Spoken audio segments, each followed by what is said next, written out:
Good morning student. HRD online class में आपका स्वागत है। और आज हम हिंदी की क्लास में पढ़ने जा रहे हैं क्रिया। जैसे हमने संज्ञा, सर्वनाम और विशेषण पढ़े थे, आज वैसे ही हम क्रिया पढ़ने जा रहे हैं। किसे कहते हैं क्रिया? तो देखिए, परिभाषा है, जिन शब्दों से किसी कार्य के होने या किए जाने का तथा व्यक्ति या वस्तु की स्थिति का बोध होता है, उन्हें क्रिया कहा जाता है। तो जिन शब्दों से किसी कार्य के होने का, जैसे खेलना, दौड़ना, करना, उठना, जाना, बैठना, तो ये सारे शब्द होते हैं ना, जिसमें हम जिस कार्य में जो कार्य हम करते हैं, उन जिन शब्दों से हमें कार्य के होने का पता चलता है, तो उससे हम क्या कहेंगे? क्रिया कहते हैं। तो देखिए, जैसे सीमा नाच रही है। सीमा क्या कर रही है? नाच रही है। तो नाचना क्या हुआ? क्रिया शब्द हुआ। बालक फुटबॉल खेल रहे हैं। तो खेलना क्या है? क्रिया शब्द है। हिरण दौड़ रहे हैं। दौड़ना क्या है? क्रिया शब्द है। राधा टीवी देख रही है। तो देखना क्या है? क्रिया शब्द है। तो जिसमें किसी कार्य का होना, करना पाया जाता है, उन शब्दों को हम क्या कहेंगे? क्रिया कहेंगे।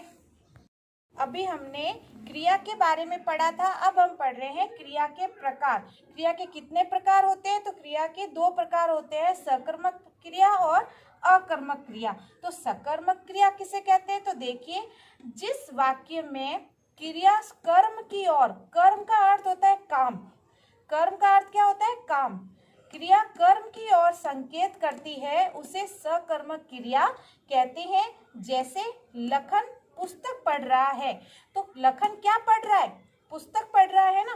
तो कर्म क्या काम कर रहा है? पढ़ तो रहा है, लेकिन क्या पढ़ रहा है? पुस्तक पढ़ रहा है, इसलिए ये क्या है? सकर्मक क्रिया है।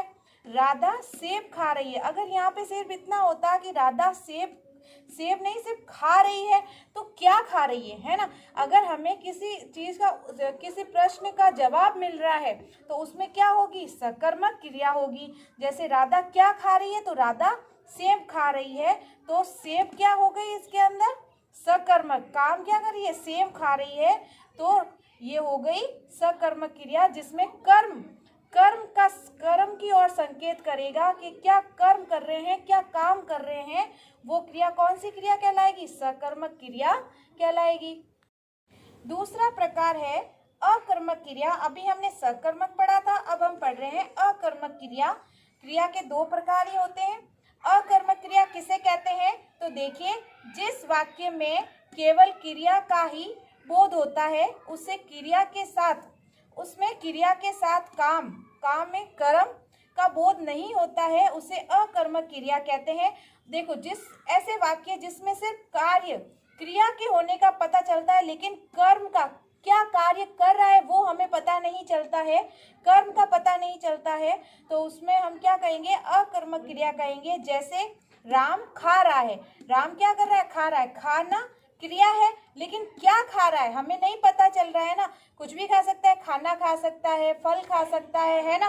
तो राम क्या खा रहा है हमें नहीं पता है, तो ये कौन सी क्रिया हो गई? अकर्मक क्रिया हो गई। राधा जा रही है। अब राधा जा रही है, क्रिया तो हो रही है, क्योंकि जाना क्या है? क्रिया है, लेकिन कहाँ जा रही है?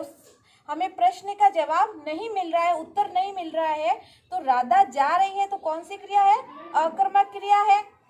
सीता हंस रही है। अब सीता तो सिर्फ हंस रही है, हंसना क्या है? क्रिया है, लेकिन सीता क्यों हंस रही है, किस कारण से हंस रही है, ये हमें पता नहीं है, इसलिए अकर्मक क्रिया होगी। जिसमें कार्य के होने का पता नहीं चलता है, कर्म का पता नहीं चलता है, लेकिन सिर्फ क्रिया का पता चलता है, उसे हम अकर्मक क्रिया कहते हैं। तो आज हमने क्रिया के बारे में पढ़ा और क्रिया के प्रकारों के बारे में पढ़ा है।